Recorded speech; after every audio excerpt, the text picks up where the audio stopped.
नमस्कार. आपणा सर्वांचे खूप खूप मनापासून स्वागत आहे सात्विक लाईफ स्टे हेल्दी. आपण आजचा आपला विषय आहे कॉन्स्टिपेशन, बद्धकोष्ठता. म्हणजे दररोज उठल्यावर पोट साफ न होणे, शौचाला साफ न होणे. तर या पाठीमागे काय कारणे आहेत आणि आपण आता यावर उपाय काय आहे, आपण घरगुती उपाय पण बघणार आहोत आणि आयुर्वेदिक उपाय पण बघणार आहोत. आणि यावर कुठले आपण एक्सरसाइज किंवा योगा केले तर आपल्याला यावर उपाय आपल्याला मिळणार आहे, हे सगळं आपण या व्हिडिओमध्ये बघणार आहोत. तर सर्वात आधी आपण बघूया याची कारणे. तर हे कशामुळे होते, तर काय आहे याची कारणे. तर आपण सुरुवातीला सगळ्यात आधी आपण कारणे बघूया. तर बघा, म्हणजे आपलं अनियमित जेवण, अनियमित आपला नाश्ता, आपली जी लाईफस्टाईल आहे तीसुद्धा आपली अनियमित असणे आणि जे आपलं शेड्यूल म्हणजे कामाचं जे दिवसभराचं जे वर्किंग शेड्यूल असतं ना, ते सुद्धा आपलं म्हणजे नियमित नसणे आणि वेळेत न झोपणे, वेळेत न खाणे, वेळेत न नाश्ता करणे आणि खूप सारं म्हणजे पाणी न पिणे. म्हणजे जेवढी रिक्वायरमेंट आहे शरीराला पाण्याची तेवढं पाणी न पिणे, ही सगळे कारणं आहेत बद्धकोष्ठतेची आणि कॉन्स्टिपेशनची. आणि रात्रीसुद्धा जर तुम्ही उशिरा झोपलात, खूप वेळेपर्यंत जागलात आणि आहारसुद्धा जो तुमचा आहे ना, त्या आहारावरसुद्धा असं अवलंबून आहे भरपूर सारं की तुम्हाला बद्धकोष्ठतेचा त्रास होऊ शकतो, कॉन्स्टिपेशनचा त्रास होऊ शकतो. तर ही झाली कारणे, परंतु त्याच्यावर आपण उपाय पण बघूयात. तर काय केल्याने, म्हणजे आपण घरगुती उपाय पण बघूयात आणि फक्त म्हणजे आयुर्वेदिक उपाय पण बघूया, घरगुती उपाय पण बघूयात आणि योगा आणि व्यायाम काय करायला पाहिजे त्याच्यावर. तर त्याच्याने आपलं दररोज आपलं पोट साफ होईल, आपल्याला शौचाला साफ होईल आणि बद्धकोष्ठतेचा त्रास, कॉन्स्टिपेशनचा त्रास आपला जो हा आहे तो कायमचा निवारण होईल.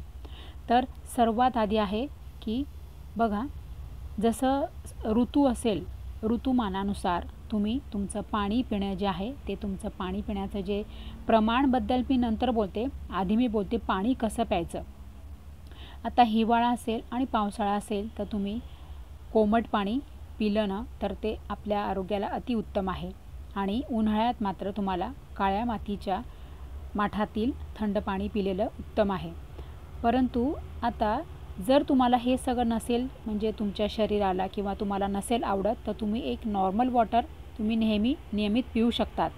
परंतु संपूर्ण दिवसभरात जर तुम्ही तुमच्या शरीराला जेवढं रिक्वायरमेंट आहे तेवढं जर तुम्ही पाणी पिलात तर तुमचा बद्धकोष्ठतेचा त्रास जो आहे तो भरपूर, म्हणजे जवळजवळ 70 ते 80% तुमचा हा प्रॉब्लेम, ही जी समस्या आहे ही तुमची निवारण होईल.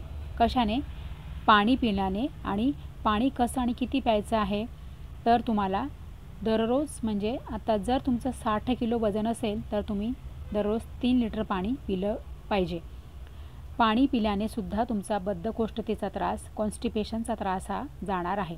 आता आपण बघूया दुसरा उपाय, कशामुळे तुमचं बद्धकोष्ठतेचा त्रास जाईल. तर तुम्ही जेवणामध्ये हा बदल, तुम्हाला जर तुम्ही शक्य असेल तर तुम्ही हा बदल करू शकतात. तर आजकालची जी लाईफस्टाईल झालेली आहे बऱ्याच लोकांची, की आजकाल लोक कसे असतात, सुकी भाजी, सुक्कं भात, म्हणजे जे आजकालचं जे फूड आहे ना, जंक फूड, हे सगळी कारणं आहेत बद्धकोष्ठतेची.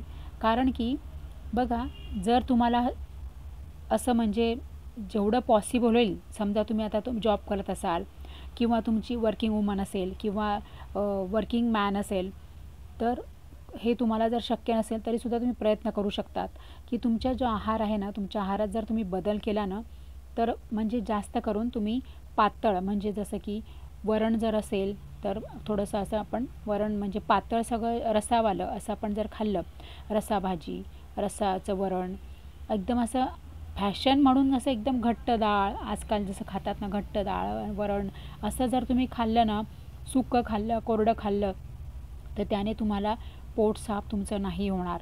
तर दररोज तुमच्या आहारामध्ये जर तुम्हाला नसेल आवडत तर तुम्ही ताक घेऊ शकता जेवणात, किंवा तुम्ही कढी घेऊ शकतात, किंवा तुम्ही सूप पिऊ शकतात, किंवा जेवणानंतर तुम्ही म्हणजे मसाला ताक घेऊ शकतात, किंवा आहारात ताक पिऊ शकतात, की म्हणजे असं जेणेकरून तुमच्या आहारात जास्तीत जास्त लिक्विड तुमच्या पोटात जाईल. म्हणजे जेवणात आहारामध्ये रसाभाजी वरण वगैरे असं पातळ वगैरे असं खाल्लं ना तुम्ही रसाचं, तर ते तुमच्या हेल्थसाठी उत्तम आहे. आणि जर तुम्हाला नसेल आवडत तर तुम्ही जेवणामध्ये मग तुम्ही ताक ॲड करा, मसाला ताक ॲड करा, किंवा तुम्ही सूप वगैरे घ्या, असं की जेणेकरून लिक्विड तुमच्या पोटात जास्त गेलं पाहिजे, की त्यामुळे तुमचं पचनशक्ती जी आहे ती तुमची पचनाची शक्ती वाढेल. तुमची पचनाची जी प्रक्रिया आहे त्यामध्ये सुधार येईल आणि तुमचं बद्धकोष्ठतेचा त्रास आणि कॉन्स्टिपेशनचा त्रास हा हळूहळू कमी होईल. आणि तिसरा उपाय आपण बघणार आहोत त्याच्यावर, बद्धकोष्ठतेवर, की तुमचं जे आहे ना लाईफस्टाईल जर तुम्ही बदललीत ना तर ते खूप चांगलं होईल. लाईफस्टाईल म्हणजे आता तुम्ही म्हणाल की जर तुम्ही नोकरी करत असाल किंवा तुमचा बिझनेस असेल तर तुमचं बरोबर आहे, त्यानुसारच तुम्हाला खाणं पिणं तुमचं त्या पद्धतीने असेल तर हरकत नाही. पण तुमचं जेव्हा पण खाणं असेल तेव्हा तुम्ही जास्तीत जास्त लिक्विड तुमच्या आहारामध्ये समाविष्ट करा. लिक्विड तुमच्या आहारात जर समाविष्ट केलं तर तुमच्या तब्येतीमध्ये आणि तुमच्या पोटाचं जे आरोग्य आहे ते तुमचं सुधारेल. आणि चौथा आहे की तुम्हाला जर शक्य असेल तर तुम्ही योगा आणि प्राणायाम जर केलात तर ते उत्तम राहील तुमच्या पोटाच्या म्हणजे प्रकृतीसाठी, पोटाच्या तुमच्या आरोग्यासाठी प्राणायाम आणि योगा हे अतिउत्तम राहील. नंतर आपण बघणार आहोत घरगुती उपाय. घरगुती उपाय तुम्ही काय करू शकतात हे अतिशय महत्त्वाचं आहे, की तिथे तुम्हाला फक्त म्हणजे अतिशय कमी खर्चात तुमचं काम होणार आहे. तर बघा, दररोज तुम्ही जेवण झाल्यानंतर तुम्हाला म्हणजे ओवा, अजवान म्हणतात त्याला हिंदीतनं, ओवा तुम्ही जर तुमच्या जेवणानंतर जर तुम्ही थोड्याशा म्हणजे एक पोह्याचा अर्धा चमचा जर तुम्ही ओवा खाल्ल्या दररोज नियमित, दुपारी जेवणानंतर आणि रात्री जेवणानंतर, त्यामध्ये जर तुम्हाला नुसत्याच ओवा जर तुम्ही खाल्ल्या तर त्यात तुम्हाला तिखट लागतील, तुम्ही ते खाऊ नाही शकणार. त्यामध्ये तुम्हाला थोडंसं तीळ घालायचं आहे, मिक्स करायचं आहे आणि त्यामध्ये थोडंसं रॉक सॉल्ट म्हणजे संचळ खार जो असतो तो थोडासा मिक्स करून तुम्हाला ते खायचं आहे. त्याने सुद्धा तुमचं दररोज पोट साफ व्हायला मदत होईल. आणि तुम्हाला आणखीन मी सांगणार आहे घरगुती उपायमध्ये की आवळा पावडर किंवा आवळा कँडी. जर तुम्हाला साखर चालत नसेल तर तुम्ही आवळा जेव्हा आवळ्याचे सीझन असतो तेव्हा आवळा आणायचे, ते किसून घ्यायचे, त्यामध्ये तुम्हाला थोडंसं ओवाची पावडर घालायची आहे. नंतर त्यामध्ये थोडं तुम्हाला म्हणजे संचळ खार म्हणते मी त्याला, संचळ खारच म्हणते, तो त्याच्यात मिक्स करायचा आहे आणि ते जरा सुकवून घ्यायचं आहे आणि ते बाटलीत भरायचं.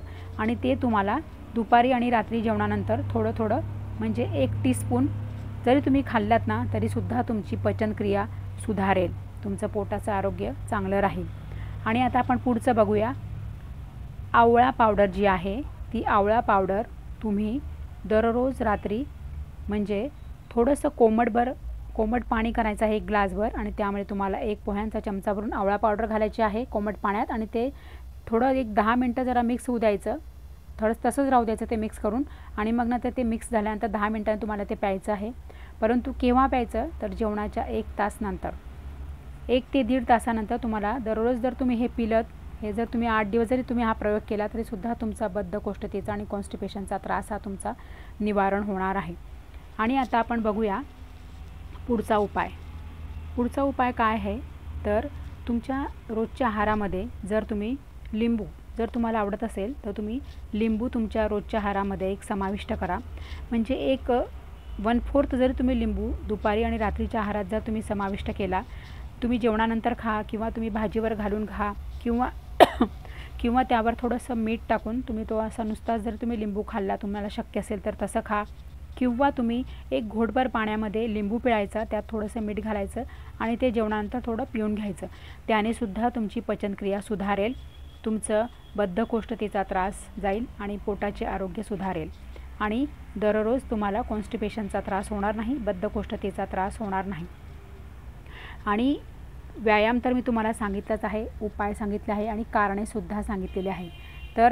तरीसुद्धा जर आपल्याला काही प्रश्न असेल, काही समस्या असेल, अडचणी असेल आणि जर तुम्हाला काही विचारायचं असेल तर तुम्ही नक्की कमेंटद्वारा मला कळवा, त्यावर मी तुमच्यासाठी लगेचच व्हिडिओ घेऊन येणार.